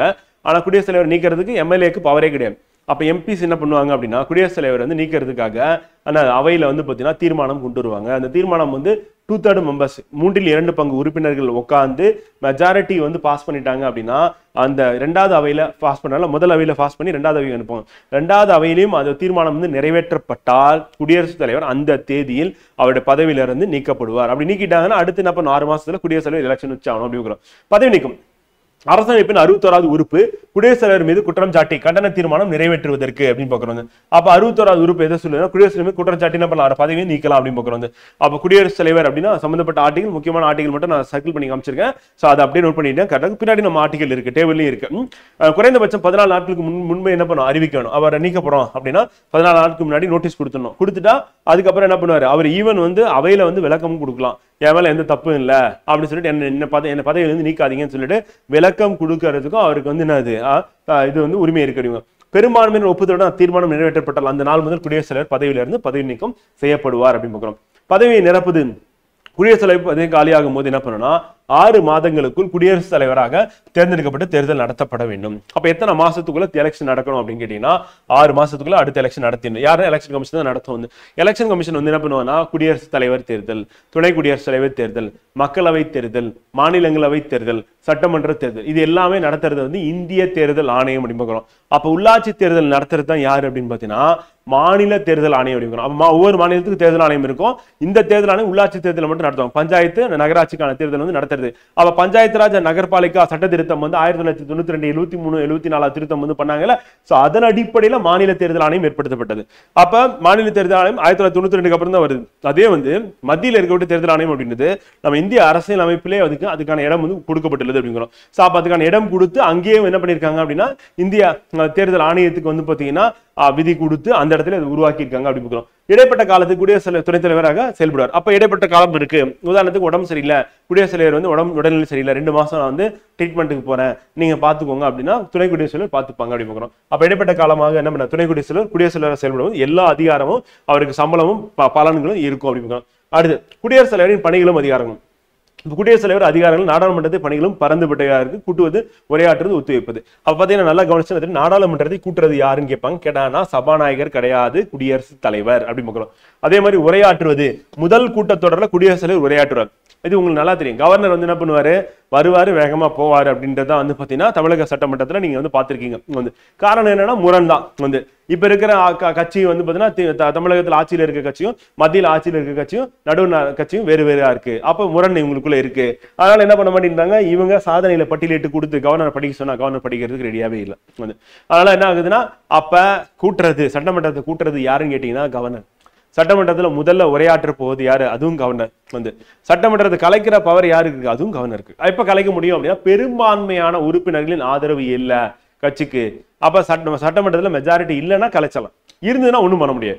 அப்ப மத்தியிலேயே வந்து என்ன ஆகுதுன்னா, அப்ப அந்த சட்டமன்ற பாராளுமன்றத்துல மக்களவையில உறுப்பினர்கள் சப்போர்ட் பெரும்பான்மையா இருக்கு அப்படின்னும் போது யார் வந்து ஆட்சியில தொடரலாம் அப்படின்னா வந்து பாத்தீங்கன்னா மத்திய அரசு ஆட்சியில தொடர முடியும். அப்ப 543 அப்படின்னும் போது 540 அப்படின்னா என்ன சொல்லுவோம், 270 சொல்லுவோம். அப்ப 43 272. அப்ப 272 உறுப்பினர்களின் ஆதரவுல தான் யார் இருக்காங்கன்னா தற்போதைய பிரதமர் வந்து இருக்காரு. அப்ப அதை விட கம்மியா இருந்து என்ன பண்ண முடியாது, ஆட்சி அமைக்க முடியாது. வந்து அப்ப அந்த சப்போர்ட் வந்துருக்கும். இப்ப 234 அப்படின்னு நம்ம எடுத்துட்டோம் அப்படின்னா, அப்ப தமிழகத்தை பொறுத்தவரையும் வந்து பாத்தீங்கன்னா எவ்வளவு உறுப்பினர்கள் ஆதரவு வந்து தேவைப்படுகிறது அப்படின்னு பார்க்கும்போது 234 வந்து சட்டமன்ற தொகுதிகள் வந்து இருக்கு அப்படின்னும் போது 230 அப்படின்னா நம்ம என்ன சொல்லுவோம் அப்படின்னா வந்து 165 சொல்லுவோம். வந்து அப்ப 165 பிளஸ் வந்து ஒரு 3, அப்ப 169 உறுப்பினர்கள் இருந்தாங்க அப்படின்னா இங்க வந்து ஆட்சி அமைச்சிடலாம் அப்படின்னு பார்க்கிறோம். வந்து இப்ப எதிர்கட்சி சரி ஆளுங்கட்சி சரி 200ல வெற்றி பெறணும் அப்படின்னு சொல்லிட்டு இலக்கை வந்து நிர்ணயிச்சிருக்காங்க அப்படி பார்க்கிறோம். இதெல்லாம் வந்து நம்ம இப்ப பார்க்கும்போது மெஜாரிட்டி அப்படின்னா எக்ஸாக்டா அந்த நம்பர் இருந்தா போதும் சட்டமன்றத்தில் ஆட்சி அமைச்சலாம். அடுத்து வெவ்வேறு துறைகளில் முன்னணியில் உள்ள 12 உறுப்பினர்களை மாநிலங்களவைக்கும் நியமனம் செய்கிறார். அதான் நம்ம 2 அப்படின்றது நம்ம டெலிட் பண்ணியாச்சு. வந்து 2020 104வது சட்ட திருத்தத்தின்படி ஆங்கிலோ இந்தியன்கான ரிசர்வேஷன் தூக்கியாச்சு அப்படின்னு பார்க்கணும். ஸோ அப்போ அதை வராது அப்படின்னு பார்க்கணும். அடுத்து அவரால் 6 மாத காலத்துக்கு மிகாத அவசர சட்டத்தை அறிவிக்கவும் முடியும். அப்ப அவசர சட்டம் ஏன் கொண்டு வராங்க அப்படின்னு கேட்டீங்கன்னா ஃப்ரெண்ட் வந்து இப்ப மக்களவை மாநிலங்களவை வந்து வருடத்துக்கு எத்தனை தடவை கூடும் அப்படின்னா வந்து ஒன்னு பட்ஜெட் கூட்டத்தொடர் நடக்கும் வந்து எப்பன்னா ஜனவரி, பிப்ரவரி, மார்ச் வந்து. ஸோ அதுக்கு அடுத்து நடக்கிறது என்ன அப்படின்னு வந்து பாத்தீங்கன்னா கூட்டத்தொடர் அப்படின்றது வந்து மான்சூன் செஷன் சொல்லுவோம். அந்த பருவகால கூட்டத்தொடர், அந்த பருவக்காற்று கூட்டத்தொடர் வந்து இப்ப தென்மேற்கு பருவக்காற்றுல அந்த காலகட்டத்தில் கூட்டுறது. அதற்கு அடுத்து வந்து குளிர்கால கூட்டத்தொடர் வந்து அப்ப இந்த 3 கூட்டத்தொடர் வந்து நடக்காத காலத்துல வந்து ஏன்னா 12 மாசமும் நடந்துட்டு இருக்காது வந்து அதிகபட்சமா பட்ஜெட் தான் நீண்ட காலம் நடக்கும், மீதியெல்லாம் 2 மாசத்துக்குள்ள முடிஞ்சிடும். அப்ப நம்ம மொத்தமாவே வந்து ஒரு 7-8 மாசம் வந்து பாத்தீங்கன்னா எல்லாம் 6 மாதங்கள் நடக்குதுன்னு வச்சுப்போம். ஒரு 6 மாதங்கள் நடக்காது நடுவுல. அப்ப நடக்காத காலங்கள்ல வந்து அப்ப அந்த சமயத்துல என்ன பண்ணலாம் அப்படின்னா குடியரசுத் தலைவர் வந்து சட்டம் வந்து அவசரமா தேவைப்படுது யாருக்குன்னா நடுவண் அரசுக்கு. அப்போ உடனடியாக என்ன பண்ணலாம், ஒரு சட்டம் இயற்றலாம். அப்ப அந்த சட்டம் அவர் இயற்றலாம். அந்த சட்டம் வந்து எதுக்கு நிகரானது அப்படின்னு கேட்டீங்கன்னா வந்து நாடாளுமன்றத்துல மசோதா கொண்டு வந்து தாக்கல் செஞ்சு அதை பாஸ் பண்றாங்க அப்படின்னா அதுக்கு நிகரானது. ஆனா நாடாளுமன்றம் திருப்பி கூடும் பொழுது என்ன பண்ணணும்னா குடியரசுத் தலைவர் கொண்டு வந்த அவசர சட்டத்தை வந்து பாத்தீங்கன்னா நிறைவேற்றணும். சப்போஸ் நிறைவேற்றல அப்படின்னா நாடாளுமன்றம் கூடிய தேதியிலிருந்து 6 வாரத்துக்குள்ள நிறைவேற்றலாம், அந்த சட்டம் காலாவதி ஆகிடும். இதுதான் வந்து பாத்தீங்கன்னா அந்த அவசர சட்டத்தில் நம்ம தெரிஞ்சுக்க வேண்டியது. அப்ப பிரதமர் தலைமையில அமைச்சரவை குழு அப்படின்றத நியமிக்கிறார் அப்படின்னு அவசர சட்டத்தை கொண்டு வர அதிகாரம் யாருக்கு, குடியரசுத் தலைவருக்கு. குடியரசுத் தலைவர் மட்டுமே என்ன பண்ணலாம் அப்படின்னா அமைச்சர்களுக்கு பதவி பிரமாணம் செய்து வைக்கிறார். அப்ப அட்வைஸ் பண்றது யாருன்னா பிரைம் மினிஸ்டர். பிரைம் மினிஸ்டர் என்ன பண்ணா இவர் வந்து நீங்க வந்து என்ன பண்ணலாம் அப்படின்னா அமைச்சரா வந்து பதவி பிரமாணம் செஞ்சிருங்க. பதவி பிரமாணம் வந்ததுக்கு அப்புறம் அவர் என்ன பண்ண முடிவு பண்ணுவார், அவருக்கு எந்த துறையை ஒதுக்கலாம். இப்ப உதாரணத்துக்கு வந்து கேபினெட் அமைச்சர் கொடுக்கலாம் வந்து அப்ப அமைச்சரா வந்து பாத்தீங்கன்னா பதவி எடுத்துட்டு வந்துருவாங்க. எல்லாருமே வந்து கவுன்சில் ஆஃப் மினிஸ்டர்ஸ் தான் வந்து. ஆனா அவங்களுக்கு துறை ஒதுக்கீடு யார் பண்ணுவா அப்படின்னா வந்து பாத்தீங்கன்னா பிரதமர் வந்து பண்ணுவார். அதே மாதிரிதான் மாநிலங்கள்ல வந்து பாத்தீங்கன்னா அமைச்சரா போயிட்டு பதவி எடுத்துட்டு வந்துடுவாங்க. வந்ததுக்கு அப்புறம் அந்த துறை ஒதுக்கீடு இவரை நான் வந்து துணை முதலமைச்சரா நான் போடுறேன் அப்படின்ற முடிவு யார் எடுக்கலாம், சிஎம் வந்து எடுக்கலாம். அப்ப சிஎம் வந்து முடிவு அவர் எடுப்பார் வந்து. அப்புறம் எந்த அமைச்சருக்கு எந்த இலாக்கா அப்படின்னு சொல்லி அவர் தான் முடிவு பண்ணார். அப்ப இலாக்காவை மாத்துறது இதுக்கெல்லாம் போய் பதவி பிரமாணம் எடுக்க வேண்டியது. ஒரு ஒன்ஸ் வந்து பதவி பிரமாணம் எடுத்துட்டு வந்துட்டாங்கன்னா அவங்களுக்கு எந்த இலாக்கானாலும் கொடுக்கலாம். இலாக்காவே இல்லாம கூட அமைச்சரா கூட கண்டினியூ பண்ண முடியும். சோ அப்ப அமைச்சருக்கு பதவி பிரமாணம் செஞ்சு வைக்கிறது யாருன்னா நடுவண் அரசுல வந்து குடியரசுத் தலைவர். அதே வந்து மாநில அரசு அப்படின்னு எடுத்துக்கும் போது வந்து பாத்தீங்கன்னா கவர்னர் அப்படி சொல்லி பாக்குறாங்க. அடுத்து குறிப்பிட்ட காலத்திற்கு அமைச்சரவைகளையும் சட்டமன்றங்களையும் கலைத்து விடவும் மரண தண்டனை ஆயுள் தண்டனையாக குறைத்து விடவும் அதிகாரம் பெற்றுள்ளார் அப்படிங்கிறோம். சோ அப்ப இவரை பொறுத்தவரைக்கும் வந்து பாத்தீங்கன்னா அதிகாரம் அப்படின்றது என்னன்னா ஒரு கோர்ட் மார்ஷியல்ல அதாவது ராணுவ நீதிமன்றத்துல வழங்கப்பட்ட தண்டனை இருக்கு, அதையும் இவர் என்ன பண்ணிடலாம் வந்து மன்னிக்கலாம் வந்து. அதே உச்ச நீதிமன்றத்துல ஒரு கைதிக்கு தூக்கு தண்டனை கொடுத்திருக்காங்க, அவர் மன்னிச்சு விடுவிக்கக்கூடிய அதிகாரம் யாருக்கு இருக்கு அப்படின்னா குடியரசுத் தலைவருக்கு இருக்கு. அப்ப மன்னிச்சு என்ன பண்ணலாம், விடுவிச்சிடலாம், அல்லது அவருடைய மரண தண்டனை ஆயுள் தண்டனையை மாத்தலாம். இப்ப ஆயுள் தண்டனை கைதி இருக்காங்க அப்படின்னா அதை இன்னும் குறைக்க முடியும் வந்து. சோ அப்போ ஒரு குற்றத்தின் தண்டனையை குறைக்கவும் முடியும், மன்னிச்சு அவனை என்ன பண்ண ரிலீஸ் பண்ற பவரும் யாருக்கு இருக்கு அப்படின்னா வந்து குடியரசுத் தலைவருக்கு இருக்கு அப்படின்னு பார்க்கணும். சோ அது நம்ம தெரிஞ்சுக்கணும், அது இம்பார்ட்டன்ட் வந்து. ஓகேவா. அடுத்து பவர் ஆஃப் பிரசிடென்ட் அப்படின்னு பார்க்கும்போது குடியரசுத் தலைவரின் அதிகாரங்கள் அப்படின்னு எடுத்துட்டோம் அப்படின்னா என்னென்ன அதிகாரங்கள் இருக்கு அப்படின்னு பார்ப்போம். ஹெட்டிங்கோட நம்ம பார்க்க போறோம் வந்து. இப்ப குடியரசுத் தலைவர் அதிகாரங்கள் அப்படின்னு பார்க்கும்போது ஆட்சித்துறை அதிகாரம் வந்து ஆட்சித்துறை நிர்வாகம், நிர்வாகத்துல முக்கியமான அதிகாரங்கள் அப்படின்னு பார்க்கும்போது இதுக்கு முன்னாடி நம்ம சில எல்லாம் பார்த்துட்டோம். அதனால வெளியில முப்படைகளின் தலைவராக இவர் தான் இருக்காரு அப்படின்னு பார்க்கிறோம். அப்ப முப்படைகளும் தலைவர் அப்படின்றது யாருன்னா குடியரசுத் தலைவர் இருக்கிறோம். அதே மாதிரி அரசமைப்பு இயந்திரம் செயலற்று போகும்போது மாநிலத்துல வந்து அப்ப மாநில அரசின் மீது அரசமைப்பு 356வது உறுப்பை நிறைவேற்றுறது, அந்த பிரிவு வந்து சட்டப்பிரிவு நிறைவேற்றுறது. அப்ப இந்த ஆர்டிகல் 356வது ஆர்டிகல் படி என்ன பண்ணுவாங்க அப்படின்னா குடியரசுத் தலைவர் ஆட்சி வந்து கொண்டு வருவாரு. இப்ப எக்ஸாம்பிள் வந்து சட்ட ஒழுங்கு கண்ட்ரோல் பண்ண முடியல மாநில அரசால. அதே மாதிரி மாநில அரசாங்கால என்ன பண்ணணும்னா மக்கள் வந்து கிளர்ச்சியில இருக்காங்க அப்படின்ற பட்சத்துல என்ன பண்ணலாம் அப்படின்னா மணிப்பூர் கலவரம் உதாரணத்துக்கு. அப்ப என்ன பண்ணலாம் 356 கீழே என்ன பண்ணலாம் குடியரசுத் தலைவர் ஆட்சி கொண்டு வரலாம். அதே மாதிரி 356 365 என்ன அப்படின்னு பாத்தீங்கன்னா அப்பயும் வந்து பிரசிடென்ட் ரூல் தான். அப்ப என்ன பண்ணுவாங்கன்னா மத்திய அரசு நடுவண் அரசு சொல்றத மாநில அரசு கேட்க மாட்டேங்குது. அப்ப கேட்காத பட்சத்துல என்ன பண்ணலாம் அப்படின்னா அப்பயும் குடியரசுத் தலைவர் ஆட்சி கொண்டு வரலாம். அப்ப நடுவண் அரசு வந்து பவர்ஃபுல்லா இருக்கு அப்படின்னு. அப்ப 2 விதமா வந்து மாநிலத்துல வந்து பாத்தீங்கன்னா குடியரசுத் தலைவர் ஆட்சி கொண்டு வரலாம் பிரசிடென்ட் ரூல். ஒண்ணு வந்து 356 மற்றொன்று 365 அப்படிங்கிறோம். ரெண்டுத்திலயுமே குடியரசுத் தலைவர் என்ன பண்ணுவாருன்னா அவருக்கு அதிகாரம் இருக்கு அப்படிங்க. அடுத்து ஒன்றிய ஆளுக்கு உட்பட்ட பகுதி மற்றும் பட்டியலின மற்றும் பழங்குடியின பகுதியில் நிர்வாகம் செய்வது. இப்ப ஒன்றிய ஆளுக்கு உட்பட்ட பகுதி அப்படின்னா இப்ப example union territory Pondicherry Puducherry இருக்கு வந்து. அப்ப புதுச்சேரி அதே மாதிரி வந்து பாத்தீங்கன்னா தாத்ரா நாகர் ஹவேலி டையூ டாமன் லட்சத்தீவு அந்தமான் நிக்கோபார் டெல்லி, சண்டிகார், ஜம்மு காஷ்மீர், லடாக், இந்த மாதிரி 8 யூனியன் பிரதேசங்கள் இருக்கு அப்படின்னா இந்த 8 யூனியன் பிரதேசத்திலையும் யார் வந்து பாத்தீங்கன்னா ஆட்சி புரிவா அப்படின்னா குடியரசுத் தலைவர் ஆட்சி புரிவார். பட்டியலின பழங்குடியின பகுதியில் நிர்வாகம் செய்யறது. அப்ப எஸ்சி எஸ்டி மக்கள் வந்து இருக்கக்கூடிய சில பகுதிகள் வந்து டைரக்டாவே என்ன பண்ணுவாருன்னா பிரசிடென்ட் வந்து பாத்தீங்கன்னா நிர்வாகம் பண்ணுவாரு அப்படின்னு பார்க்கணும். இதுதான் வந்து அவருடைய நிர்வாக அதிகாரம். இதுக்கு முன்னாடி சில அதிகாரம் பார்த்துட்டோம். அதனால இங்க நம்ம நிர்வாக அதிகாரம் அப்படின்னு எடுத்துக்கும் இது முக்கியமானது கேள்வியா நமக்கு வருது. சட்டத்துறையில என்னப்பா அதிகாரம் அப்படின்னு பாத்தீங்கன்னா வந்து நாடாளுமன்றத்தின் அவைகளின் கூட்டங்களை கூட்டுவது வந்து அப்ப சட்டத்துறை அப்படின்னும் போது பார்லிமெண்ட் அப்படின்றது வந்து பாத்தீங்கன்னா சட்டத்துறை அப்படின்னு எதை சொல்லணும்னா சட்டத்தை ஏற்றக்கூடியது அப்படின்னு பார்க்கிறோம். அப்ப மக்களவை, மாநிலங்களவை இருக்குல்ல, அதுல வந்து அவருக்கு என்ன அதிகாரம் அப்படின்னு பார்க்கணும். அப்ப சட்டமன்றம் அப்படின்னு சொன்னா சட்டத்துறைன்னு கொடுத்துருக்காங்க. நாடாளுமன்றத்தின் அவைகளின் கூட்டங்களை கூட்டுவது, மக்களவை ஒத்திவைப்பது மற்றும் மக்களவை கலைத்தல் வந்து அப்ப மக்களவை கலைக்கிறது, மக்களவை ஒத்திவைப்பு, கூட்டத்தை கூட்டுறது, இதெல்லாம் பண்றது இவரோட வேலை. மாநிலங்களவைக்கு 12 உறுப்பினர்கள் நியமனம் செய்வது, மக்களவைக்கு கிடையாது. ஹைலைட் பண்ணல. அதே மாதிரி நாடாளுமன்ற கூட்டங்களின் துவக்க உரையை நிகழ்த்துவது, நாடாளுமன்றத்தின் தகவல்கள் அனுப்புவது, நிதி சாராத முன் வரைவுகள், சட்ட மசோதா இருக்குல்ல அந்த மீது முழுமையான அல்லது தற்காலிக மறுதளிப்பு அதிகாரத்தை பயன்படுத்துவது. நிதி சார்ந்துனா அவரால் என்ன பண்ண முடியாது, திருப்பி ரிட்டர்ன் அனுப்ப முடியாது, மறுதளிப்பு செய்ய முடியாது. அவர் நாடாளுமன்றம் நடப்பில் இல்லாத போது அவசர சட்டங்களை பிறப்பிப்பது. அப்ப நாடாளுமன்றம் நடப்பில் இல்ல அப்படின்னா அவசர சட்டத்தை கொண்டு வரது அதிகாரம். மக்களவையின் இடைக்கால அவைத் தலைவராக நியமனம். அப்ப மக்களவை இடைக்கால அவைத் தலைவர்னா இப்ப எக்ஸாம்பிள் வந்து பிரைம் மினிஸ்டர் வந்து அடுத்த 2024 எலெக்ஷன் நடந்தோடனே பிரைம் மினிஸ்டர் நரேந்திர மோடி வந்து பதவி ஏத்துக்கிறார். அப்ப என்னன்னா எம்பிஸ்லாம் போயிட்டு பதவி பிரமாணம் செஞ்சு வைக்கணும். அப்ப இடைக்கால ஒரு சபாநாயகர் வந்து குடியரசுத் தலைவர் தேர்ந்தெடுப்பார்.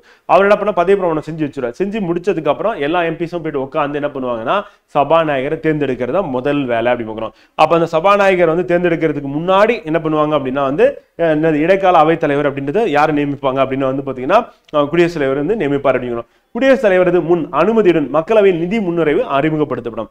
அப்ப நிதி முன்வரைவு அப்படின்னா நிதி மசோதா அது மணிபில் அப்படின்னு சொல்லுவோம். மணிபில் வந்து கண்டிப்பா யார் ரெக்கமெண்ட் பண்ணணும் அப்படின்னா குடியரசுல ரெக்கமெண்ட் பண்ணி தான் போகும்.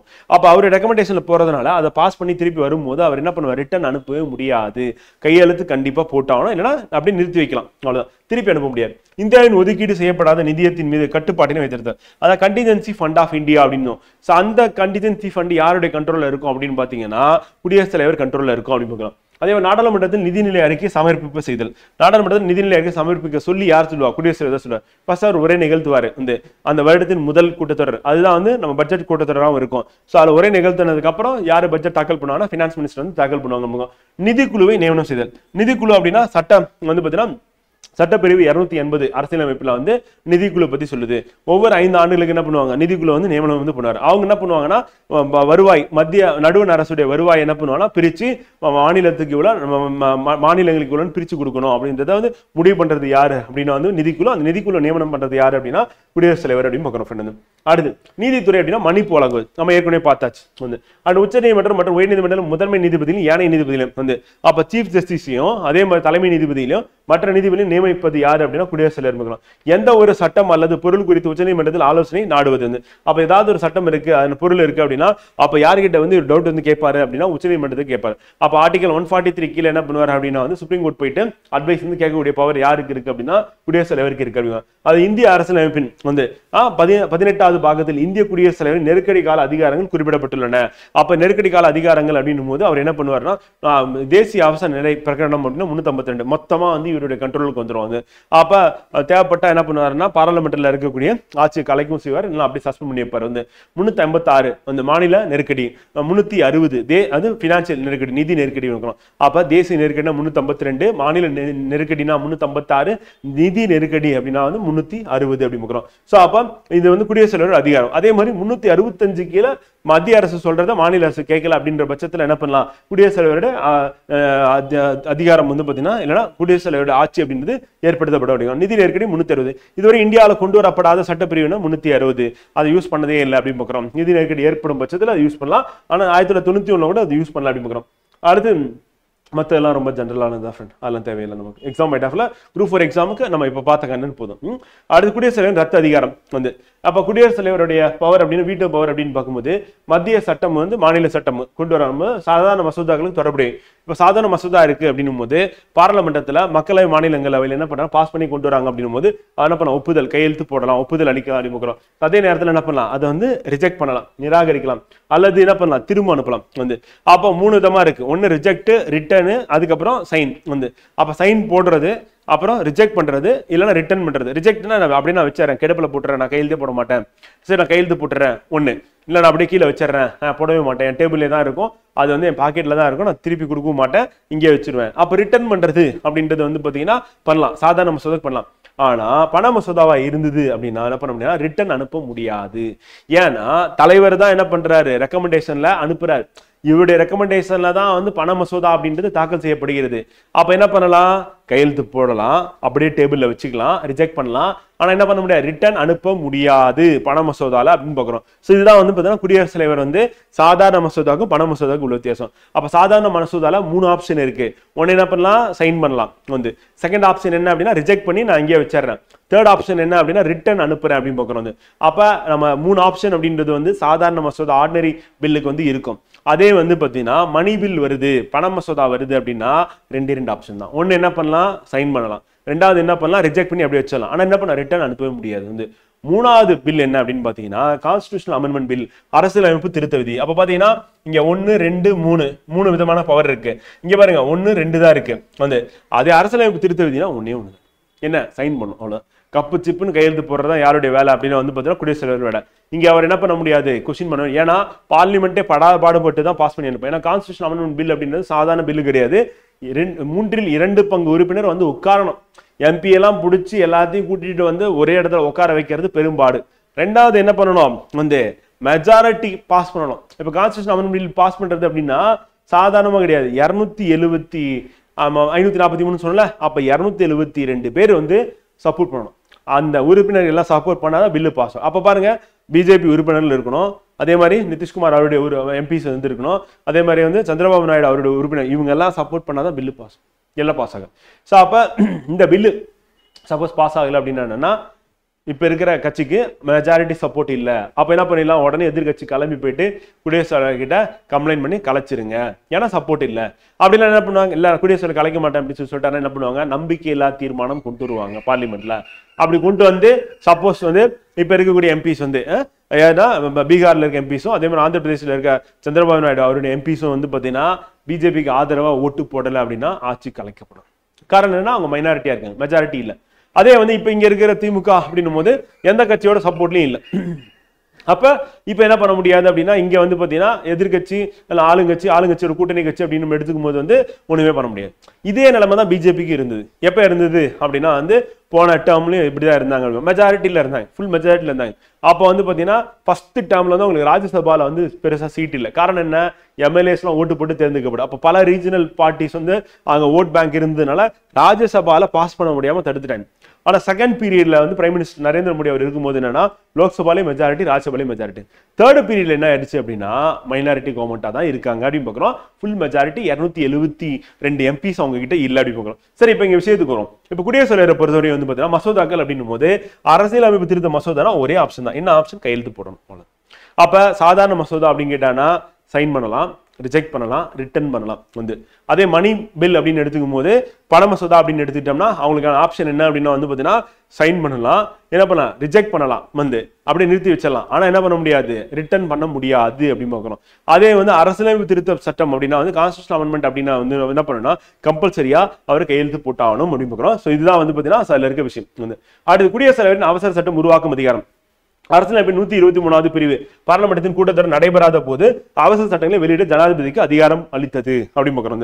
அப்ப கூப்பர் வழக்கில் வந்து 1970 குடியரசுத் தலைவர் திருப்தியை தவறான காரணத்துக்காக நீதிமன்றத்தில் கேள்விக்குட்படுத்தலாம் என்று உச்சநீதிமன்றம் கூறியது. அப்ப கூப்பர் வழக்கில் வந்து 1970 என்ன பண்றாங்கன்னா குடியரசுத் தலைவரின் திருப்தியை வந்து தவறான காரணத்துக்காக நீதிமன்றத்தில் கேள்விக்குட்படுத்தலாம். அப்ப தவறான காரணத்தில் அவசரம் கொண்டு வந்து கேள்வி கேட்போம்னு சொல்லி 1970 சொல்றாங்க. ஆனா என்ன பண்ணாங்கன்னா இந்திரா காந்தி எம்ஐஆர் வந்து பிரைம் மினிஸ்டர் இருக்கும்போது அவங்க பீரியட்ல 1975 38வது அரசியலமைப்பு திருத்த சட்டத்தில் என்ன பண்ணாங்க அப்படின்னா குடியரசுத் தலைவரின் திருப்தியை இறுதியானது, யாரு மறு ஆய்வு பண்ணக்கூடாது, கோர்ட்டு ஆய்வு பண்றதுல வேலை இல்லை. அது எப்படி, இப்ப பார்லிமெண்ட்ல ஒரு சட்டம் கொண்டு வராங்க, அந்த சட்டத்துல குடியரசுல கையெழுத்து போறாங்க, அந்த சட்டம் செல்லாதுன்னு யார் சொல்றா, சுப்ரீம் கோர்ட் சொல்லுதுல, இது அரசியலமைப்புக்கு எதிரானது அப்ப செல்லாதுன்னு சொல்றாங்கல்ல. அதே மாதிரிதான் அவசர சட்டம் பாராளுமன்ற சட்டத்துக்கு நிகரானதுன்னு பாக்குறோம். அப்ப அதையும் வந்து மறு ஆய்வு பண்றது யாருக்கு பவர் இருக்கு, சுப்ரீம் கோர்ட் இருக்கு. ஆனா சுப்ரீம் கோர்ட் பண்ணக்கூடாதுன்னு சொல்லிட்டு எப்ப சொல்லிட்டாங்க அப்படின்னா 1975 38 அரசியலமைப்பு திருத்தம். ஆனா அடுத்து வர மொரார்ஜி தேசாய் கவர்மெண்ட் இருக்குல்ல, மொரார்ஜி தேசாய் பிரைம் மினிஸ்டர் இருக்கும்போது 1978 என்ன பண்றாருன்னா 44வது அரசியலமைப்பு திருத்த சட்டத்தின் மூலம் இந்த ஏற்பாடு நீக்கப்பட்டது. அதெல்லாம் மறு ஆய்வு தேவைப்பட்ட பண்ணட்டும், சுப்ரீம் கோர்ட் வந்து பண்ணட்டும் அப்படின்ட்டு. ஆனா நாடாளுமன்றத்தின் கூட்டத்தொடர் நாடாளுமன்ற கூட்டத்தில் நடைபெறாத போது குடியரசுத் தலைவர் என்ன பண்ணாரு, ஒவ்வொரு அரசு சட்டமும் மீண்டும் நாடாளுமன்றம் கூடிய போது நம்ம சொல்லியாச்சு இரு அவைகளிலும் என்ன பண்ண வைக்கப்பட வேண்டும். அந்த அவசர சட்டம் இரு அவைகள் அங்கீகரிக்கப்படும். அப்படி இல்லைன்னா காலாவதி ஆயிடும். அப்படி எதுவும் நடவடிக்கை எடுக்கலன்னா அப்படின்னா அவசர சட்டம் என்ன செயல்படாது அப்படின்னு. அதே மாதிரி இதன் பொருள் ஒரு அவசர சட்டத்தின் ஆயுட்காலம் எவ்வளவுன்னு பாத்தீங்கன்னா ஒரு கூட்டத்தொடர் இன்னொரு கூட்டத்தொடர் அப்ப 6 மாசம் கேப் மேக்சிமம். ஏன்னா கூட்டத்தொடர் கண்டிப்பா 6 மாசத்துக்கு கூடி ஆகணும். அப்ப 12 மாசம் இருக்கு. நம்ம என்ன பண்றோம்னா வருஷத்துல 3 தடவை கூடுறோம். எங்க பட்ஜெட் கூட்டத்தொடர், இது மழைக்கால கூட்டத்தொடர், அதான் மான்சூன் அப்படின்னு பார்க்கிறோம். அதுக்கு அடுத்து குளிர்கால கூட்டத்தொடர் 3 வாட்டி கூடிடும். அப்ப 12 மாசத்துல 3 வாட்டினும் போது நமக்கு பிரச்சனையே இல்லை. ஆனா குடியரசுத் தலைவர் அவசர சட்டம் கொண்டு வந்த பிறகு 6 மாசத்துல அவை கூடணும். கூடி அந்த அவை கூடினதுல 6 வாரத்துல பாஸ். அப்ப மேக்சிமம் டைம் பீரியட்னா 6 மாதம் 6 வாரம் தான் அதுக்கான டைம் அவசர சட்டம் பண்ணுவோம். அதுக்கப்புறம் காலாவதி ஆயிடும், பாஸ் பண்ணலாம். இந்தியாவில் குடியரசுத் தலைவரின் அவசர உருவாக்கும் அதிகாரம் வேற எங்கேயுமே கிடையாது. உலகத்துல வேற எங்கேயுமே கிடையாது. இங்கிலாந்து அமெரிக்கால கூட கிடையாது. அப்ப அவசர சட்டம் அப்படின்னு உங்களுக்கு தேவையே இல்லை, அவங்களுக்கு தேவைப்படல. தேவைப்பட்டுச்சுன்னா என்ன பண்ணுவாங்க, கொண்டு வந்துருவாங்க, அவையை கூட்டி பண்ணிக்கலாம்னு சொல்லிட்டு. இங்க என்ன பண்றாங்கன்னா கூட்டாட்சி தத்துவம் இல்ல. கூட்டாட்சின்றதை விட என்னன்னா அதாவது கவர்மெண்ட் வந்து மெஜாரிட்டி இல்லை, அப்ப மைனாரிட்டி கவர்மெண்ட் இருக்கு. அப்ப என்ன பண்றாங்கன்னா மைனாரிட்டி கவர்மெண்ட் இருக்கும்போது அவையை கூட்டினாலும் மற்ற கட்சியை வந்து சம்மதம் தெரிவிக்கிறது கஷ்டமா இருக்கு. அதில் குடியரசு வச்சு நம்ம என்ன பண்ணிடலாம் அப்படின்னா முதல்ல பாஸ் பண்ணிடுவோம்.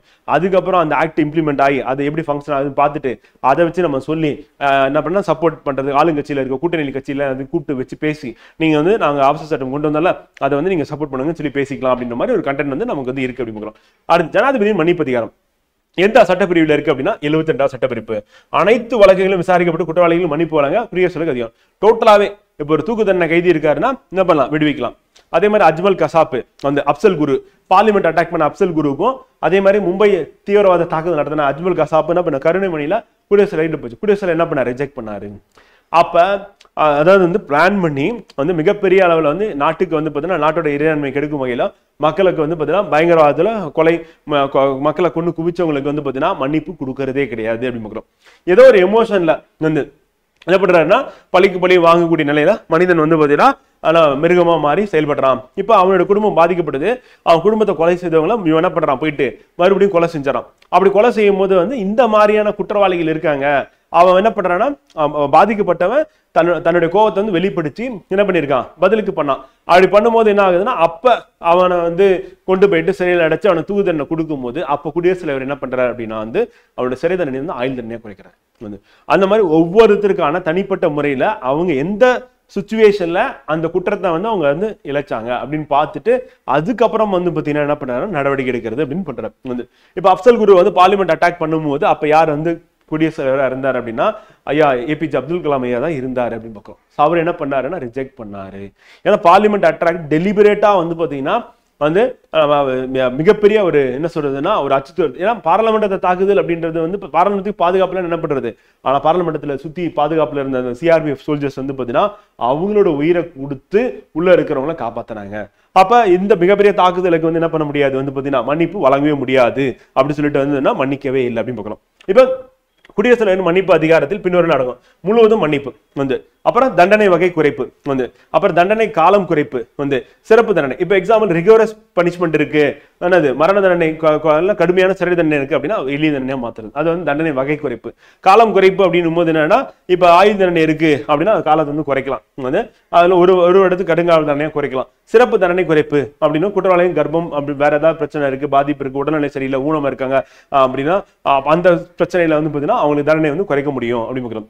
தற்காலிக நிறுத்தம் அதே மாதிரி என்ன பண்ணலாம், தூக்குல போடுறதுக்கு டேட் வந்துருச்சு, நாளை காலைல போடுறாங்க, இவங்க லேட்டா பெட்டிஷன் வந்து சப்மிட் பண்ணாங்க, உடனே குடியரசு என்ன பண்ணுவோம், ஹோல்ட் பண்ணுங்க, தூக்குல போடாதீங்க, நான் விசாரிச்சுட்டு பண்றேன். அப்போ ஹோம் மினிஸ்ட்ரி என்ன பண்ணுவாங்கன்னா குடியரசு தலைவர் தேவையான டாக்குமெண்ட்லாம் கொடுப்போம், பார்த்துட்டு இல்ல தூக்குல போட்டுருங்க அப்படின்னு சொல்லலாம், இல்ல தூக்குல போடாதீங்க அப்படின்னு சொல்லி. அப்ப இந்த பவர் யாருக்கு இருக்குன்னா குடியரசுத் தலைவருக்கு.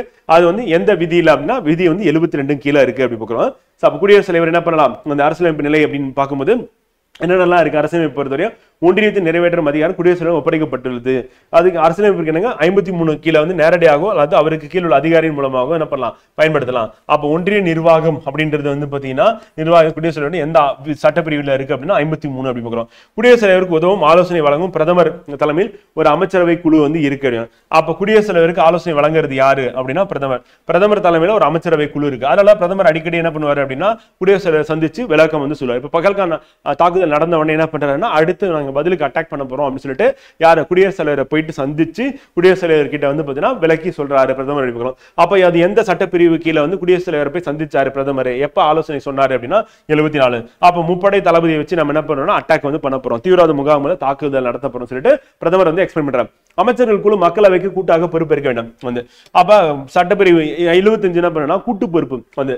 இவன் என்னன்னா ஒண்ணு எல்லாம் மொத்தமா சேர்ந்து மிதக்கலாம் எல்லாம் மூழ்கலாம் அப்படின்னு தான் இவங்களுடைய கதையை.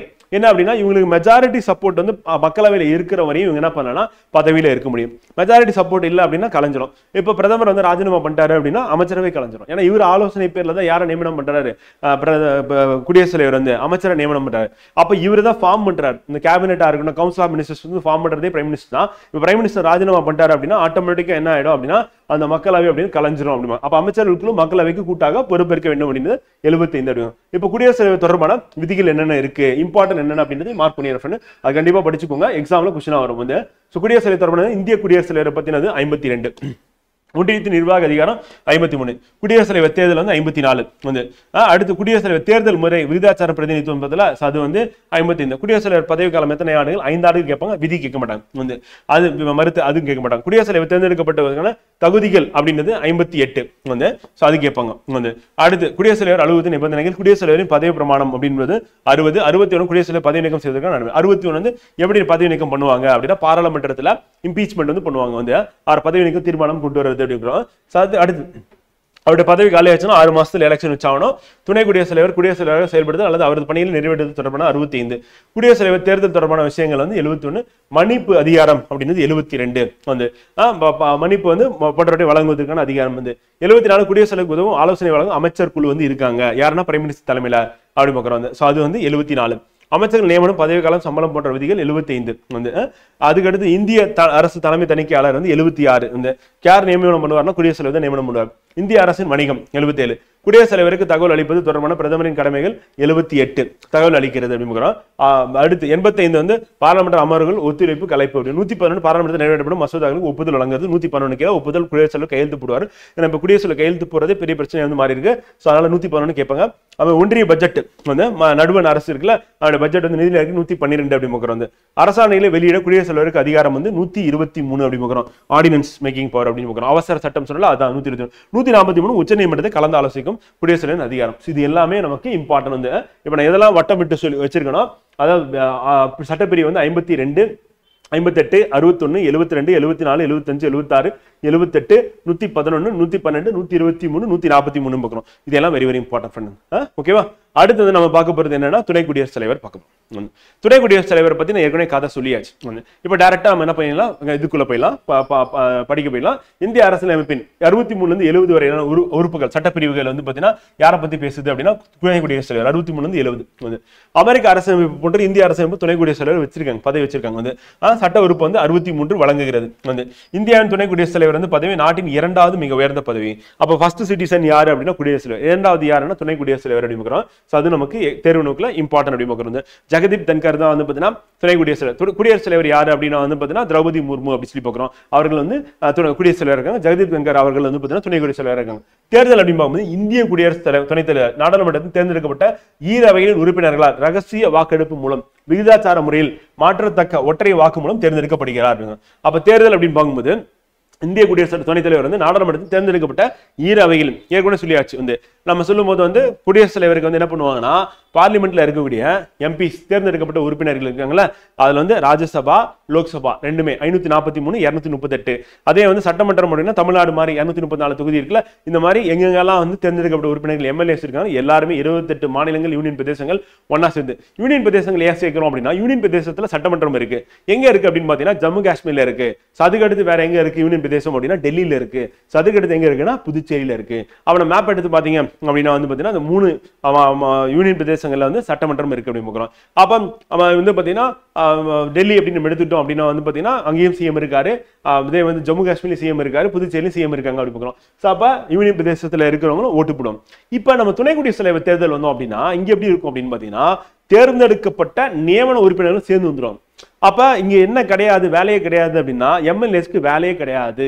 எதுனா துணை குடியரசுத் தலைவர் தேர்தல். அப்ப துணை குடியரசுத் தேர்தல் பொறுத்தவரையும் வந்து பாத்தீங்கன்னா யாரு வந்து ஓட்டு போடுவா அப்படின்னு பாத்தீங்கன்னா ஒண்ணு பாராளுமன்றத்தில் இருக்க லோக்சபா மெம்பர்ஸ் வந்து அங்க தேர்ந்தெடுக்கப்பட்ட நியமனம். இப்ப நியமனம் தான் தூக்கிட்டாங்கல்ல, இப்ப நியமனம் 2 பேர் கிடையாது. அதே மாதிரி ராஜ்யசபா மக்களவை பொறுத்தவரையும் வந்து பாத்தீங்கன்னா 543 பேர் ஓட்டு போடுவாங்க. அதே வந்து 2 பேர் கிடையாது இப்ப வந்து, ஏன்னா நியமன உறுப்பினர் கிடையாது. அதே வந்து ராஜ்யசபா அப்படின்னு எடுத்துக்கும் போது மாநிலங்களவைனா 238 பேர் பிளஸ் 12 பேரும் போடுவாங்க. அப்ப வித்தியாசம் என்ன அப்படின்னு பாத்தீங்கன்னா, குடியரசுத் தலைவர் தேர்தலில் அந்த 12 பேர் ஓட்டு போட மாட்டாங்க மாநிலங்கள் நியமன உறுப்பினர்கள். ஆனா துணை குடியரசுத் தலைவர் தேர்தலில் ஓட்டு போடுவாங்க வந்து. அதே மாதிரி குடியரசுத் தலைவர் தேர்தலில் எம்எல்ஏஸ் ஓட்டு போடுவாங்க, தேர்ந்தெடுக்கப்பட்ட எம்எல்ஏஸ் வந்து. ஆனா துணை குடியரசுத் தலைவர் தேர்தலில் யார் ஓட்டு போட மாட்டா, எம்எல்ஏஸ் ஓட்டு போட மாட்டாங்க. இதுதான் வித்தியாசம் ரெண்டுத்துக்கும். இந்த வித்தியாசத்தை நம்ம கேள்வியை வந்து கேட்டுருவாங்க, அது இம்பார்ட்டன்ட். அப்ப ஈரவை உறுப்பினர்கள் ரகசிய வாக்கெடுப்பு, 2 அவையிலும் இருக்க உறுப்பினர்கள் மொத்தமா போட்டேன் வந்து. தேர்தலில் போட்டியிடுவதற்கான தகுதிகள் என்னப்பா அப்படின்னா, இந்திய குடிமகனாக இருத்தல் வேண்டும், 35 வயது பூர்த்தி அடைஞ்சிருக்கணும். இப்ப ராஜ்யசபா லோக்சபா அப்படின்னு பார்க்கும்போது லோக்சபால 25 வயசு மினிமம் ஏஜ், ராஜ்யசபால அப்படின்னு எடுத்துட்டோம் அப்படின்னா வந்து பாத்தீங்கன்னா மினிமம் ஏஜ் வந்து 30 வயசு. சோ இப்போ இங்க என்ன ஆகுது அப்படின்னா வந்து பாத்தீங்கன்னா 35 வயது பூர்த்தி அடைந்தா இருக்கணும். அதே நேரத்துல நடுவண் அரசியலோ மாநில அரசியலோ அல்லது உள்ளாட்சி அமைப்புகளோ ஊதியம் பெறும் பதவியில் இருக்கக்கூடாது. 2 பேருக்குமே ஊதியம் பெறும் பதவி இருக்கு. மாநிலங்களவை உறுப்பினர் ஆவதுக்கான மற்ற தகுதியில பெற்றிருத்தணும். இவர் மாநிலங்களவை உறுப்பினராக தகுதி இருக்கணும், அவருக்கு வந்து மக்களவை உறுப்பினர். ஆனா மக்களவை உறுப்பினர் ஆகிறதுக்கான வயது தகுதி கேட்டீங்கன்னா 25 வயது, மாநிலங்களவை உறுப்பினர் ஆகிறதுக்கான வயது தகுதி கேட்டீங்கன்னா 30 வயது. ஆனா துணை குடியரசுத் தலைவரும் சரி குடியரசுத் தலைவரும் சரி அவங்க வந்து தேர்தலில் நிக்கிறதுக்கான வயது என்னன்னு கேட்டீங்கன்னா 35. இந்த இடத்துல கொஞ்சம் வித்தியாசம் இருக்கு, ஞாபகம் வச்சுக்கணும், அது இம்பார்ட்டன்ட் வந்து. அடுத்து மற்றதெல்லாமே நம்ம ஏற்கனவே அங்க பார்த்தாச்சு, அதனால நான் இங்க கொண்டு வரல.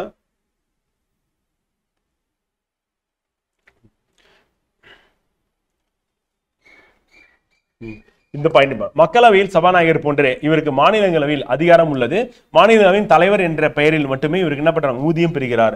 ஏனெனில் துணை குடியரசுத் தலைவர் பதவிக்கு என்ன கிடையாது, ஊதியம் கிடையாது அப்படின்னு பாக்குறோம் வந்து. சோ அது இம்பார்ட்டன்ட் வந்து. அதே மாதிரி இவர் என்ன பண்ணலாம் அப்படின்னா பதவிக்கு தீர்மானம் வந்து கொண்டு வரலாம், குடியரசுத் தலைவர் மேல கொண்டு வரலாம். துணை குடியரசுத் தலைவர் பத்தி நம்ம பெருசா கொஸ்டின் கேட்க மாட்டாங்க. அப்படி இருந்தாலும் வந்து ஒரு சில இடங்கள்ல கேள்வி கேட்பாங்க, அந்த ஊதியத்தை பேஸ் பண்ணி கேட்பாங்க. அப்புறம் அவருடைய தகுதி என்ன அப்படின்றது கேட்கறதுக்கான வாய்ப்பு இருக்கு அப்படின்னு பாக்குறோம் வந்து. ஓகேவா? சோ அது இம்பார்ட்டன்ட் வந்து.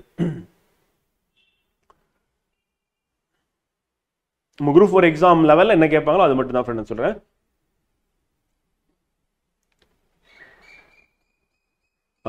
குடியரசுத் தலைவர் துணை குடியரசுத் ஒரே நேரத்தில் பதவி காலியா இருக்கு. அப்ப என்ன பண்ணுவாங்க அப்படின்னா உச்சநீதிமன்ற தலைமை நீதிபதி குடியரசுத் தலைவர் பணிகளை செயலாற்றுறார். அப்படி பதவி காலியான 1969ஆம் ஆண்டு இத்தகைய ஒரு நிகழ்வின் போது உச்சநீதிமன்ற தலைமை நீதிபதி எம் இதயத்துல்லா வந்து பார்த்தீங்கன்னா குடியரசுத் தலைவராக நியமிக்கப்பட்டார். அந்த மாதிரி எப்பயா நடந்திருக்கு, இந்தியாவில் நடந்திருக்கு அப்படின்னு பார்க்கிறோம். அது நமக்கு எக்ஸாம் பாயிண்ட் ஆஃப்ல இம்பார்ட்டன்ட். அடுத்து துணை குடியரசுத் தலைவர் தொடர்பான விதிகள் என்னென்ன இருக்கு அப்படின்னு பாத்தீங்கன்னா சரத்து வந்து 63 சட்டப்பிரிவு 63 இந்தியாவின் துணை குடியரசுத் தலைவர் அப்படின்னு சொல்லிட்டு அவரை பத்தி சொல்றது வந்து 63 வந்து.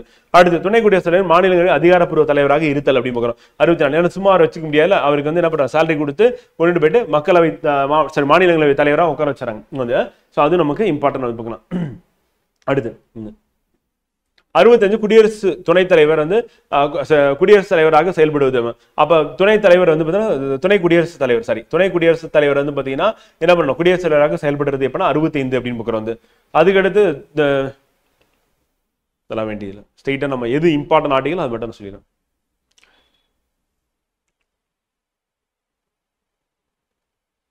அவ்வளோ இது ரெண்டு மட்டும் நம்ம பார்த்துட்டா போதும்.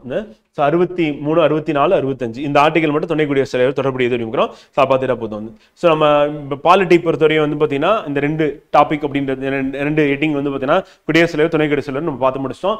ஸோ நம்ம அடுத்த வகுப்பு திங்கட்கிழமை வகுப்புல நம்ம என்ன பார்க்க போறோம்னா பிரைம் மினிஸ்டர் வந்து படிக்க இருக்கும் அப்படின்னு சொல்லி பார்க்குறோம். ஓகேங்களா? ஸோ திங்கட்கிழமை நம்ம என்னோட கண்டினியூஷன் வந்து பாலிட்டி கண்டினியூஷன் பார்க்க போறோம்.